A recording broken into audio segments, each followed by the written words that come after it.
అందుకని నీ ఫలించాలంటే దేవుడు ఇష్టపడతాడు. నీ ఫలించడం దేవునికి మహిమ కలుగుతూ ఉంది. నీ ఫలించడం దేవునికి మహిమ కలుగుతూ ఉంది.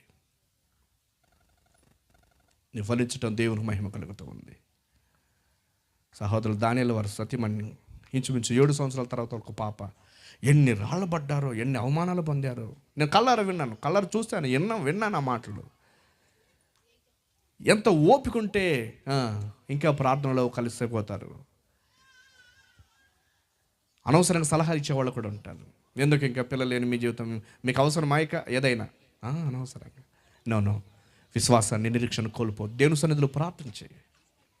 భౌతికంగా దేవుడు ఖచ్చితంగా తను అనుకున్న సమయంలో, స్థలములో ఖచ్చితంగా దేవుడు తన కృపను చూపిస్తాడన్న సంగతి నీ మర్చిపోవద్దు. మన ఆధ్యాత్మిక జీవితంలో ఫలిస్తే దేవుడు మహిమపరచబడతాడు.